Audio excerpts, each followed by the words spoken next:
आणि पंचक्रोशीतून आलेले सर्व पाहुणे मंडळी आणि सर्व खेळाडू यांना मी या यात्रेनिमित्त आपल्या सर्वांना मी शुभेच्छा देतो। आणि माझ्या बांधवांनो, मला खरंच खूप आनंद वाटतोय आपल्या गावामध्ये येऊन। राजधानी असो किंवा माझं डोलक्याची वाडी गाव असो, आपण सर्वजण मिळून या खेळाच्या माध्यमातून, यात्रेच्या माध्यमातून आपण सर्व पाहुणे मंडळी एकत्र येतो, एकमेकांचे सुख दुःख जाणून घेतो। यात्रा म्हणजे काय असते तर आपण एकमेकांचा परिचय करणं, एकमेकांचे पाहुणे एकमेकांच्या घरी येणं, एकमेकांना चांगल्या पद्धतीने बोलणं, हे खऱ्या अर्थानं आपण तो वारसा आपण त्या पद्धतीने घेऊन जात आहात हे बघून खऱ्या अर्थानं आनंद वाटतोय। आज माणसामध्ये गरज आहे तर आपुलकीची गरज आहे। आज आपण किती एकमेकाशी आपुलकीनं बोलतो आणि किती एकमेकाला समजून घेतो, ही खऱ्या अर्थानं आज काळाची गरज आहे। मी जेव्हापासून या चळवळीमध्ये काम करतो, आपल्या दऱ्याखोऱ्यातल्या माणसांच्या सुखदुःखामध्ये जाण्याचा माझा कायम प्रयत्न आहे। आज आपल्या आश्रमशाळेचे प्रश्न असो, नामांकित इंग्रजी शाळेचे प्रश्न असो किंवा विद्यार्थ्यांचे प्रश्न असो, हे घेऊन माझ्या बांधवांनो आपल्याला लढणं आहे।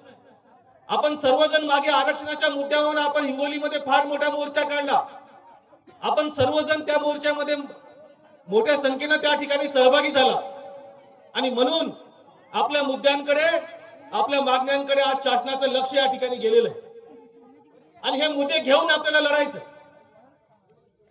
आज आपला निधी असो, आता बघा, आता आपले स्वयंच्या मुलांचे नवीन जे प्रवेश आहेत त्याला आता स्वीकारला जात नाहीत किंवा अनेक अडचणी मोठ्या प्रमाणामध्ये येत आहेत।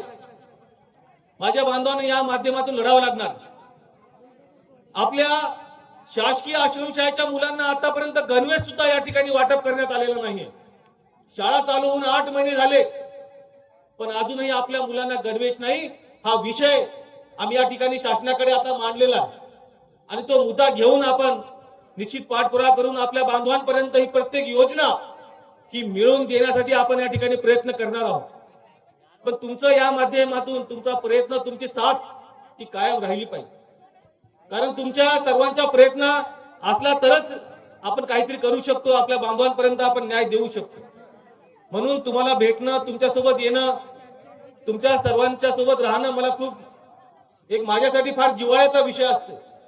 आणि माझं राजधानी असो का ढोलक्याची वाडी असो का पिंपळदरी असो का जांब असो का पोत्रा का बोथी असो, हे सर्व हे विषय घेऊन आपल्याला या माध्यमातून लढायचंय। तुम्ही आम्हाला या ठिकाणी प्रेमाने बोलवलं, आमच्या या ठिकाणी मान सन्मान करता हे बघून तुमच्या कायम तुमच्या प्रत्येक प्रश्नासोबत माझी राहण्याची तयारी या माध्यमातून आहे।